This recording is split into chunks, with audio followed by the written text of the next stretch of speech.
I know that everyone here will soon be marching over to the Capitol building to peacefully and patriotically make your voices heard.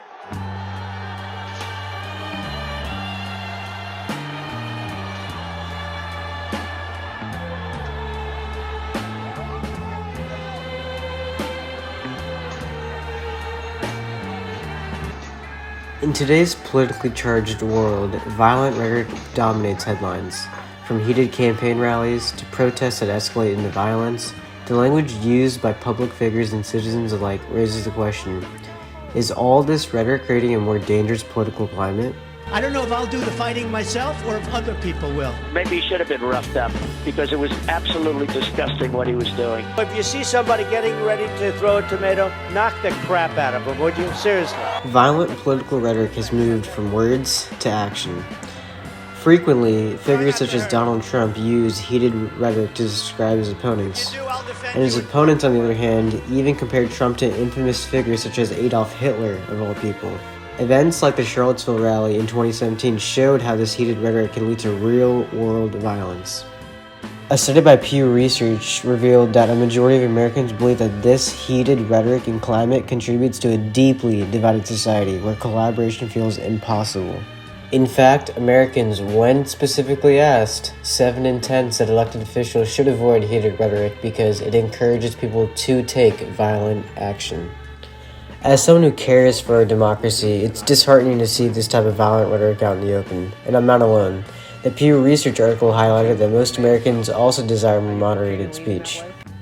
Americans who just want to have healthy dialogue are growing increasingly disillusioned with divisive language. In Perils of Political Logic, an article written by Roland Moy, he writes that recent patterns of extreme rhetoric and opposition are breaking down the unwritten norms that historically kept political competition within democratic limits.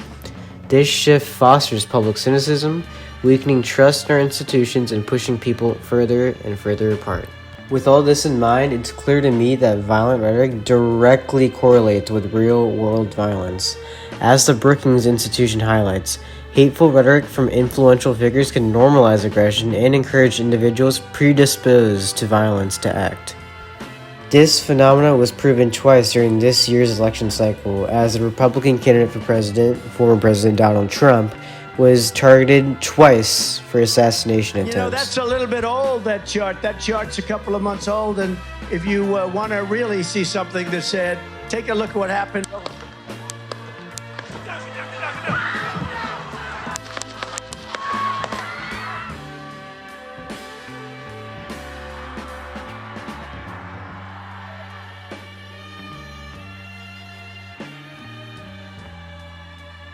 Remember that Brookings article I mentioned earlier? Well, in that same article, it mentions how prejudice speech is likely to gain prominence if elites such as those in the media endorse it. And it also mentions how that type of violent rhetoric is growing on the political left. You don't have to go far to see where one would even get the idea of trying to assassinate a president. Take this clip from MSNBC. Donald Trump's rally at Madison Square Garden comes days after his own former chief of staff went on record to describe his former boss as a fascist. Is particularly chilling because in 1939, more than 20,000 supporters of Adolf Hitler packed the Garden for a so-called pro-America rally, a rally where speakers voiced anti-Semitic rhetoric from a stage draped with Nazi banners. Now that is precisely the type of language that 70% of total respondents to the Pew Research survey said that majorities in both parties should avoid. The question really becomes, is there any way to fix this? After 10 years in the Trump era, can we really revert back to some semblance of normalcy? Or is the Brookings article right when it says that the Overton window has shifted so far to the extremes on both sides? The good news is, at least if you ask me, we can still go back to a more moderate political climate, but there are some steps that have to be taken right away. First, and most importantly, political leaders have to take it upon themselves to bring down political temperatures by not always looking to find some new attack line on their opponent and instead trying to find common ground and trying to actually reason with their opposition. So essentially, in this current generation of politicians, that means no Nazis, no Hitlers, no threats to democracy. The country's not going to fold if your opponent wins.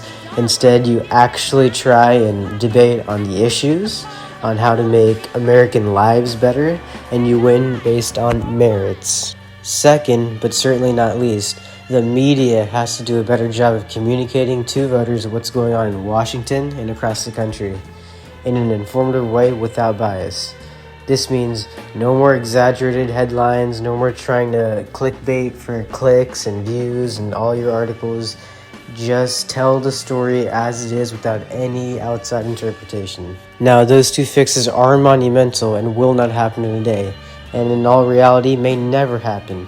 But if we do as Brookings suggests, which is to shift from aggression to accountability, which means holding each other accountable for what we say, how we present ourselves, we can create a healthy political atmosphere in America where people want to get involved, they want to speak their mind, and they can do so without fear of retribution from the other side. By choosing words that heal rather than harm, we can foster democracy where everyone feels heard.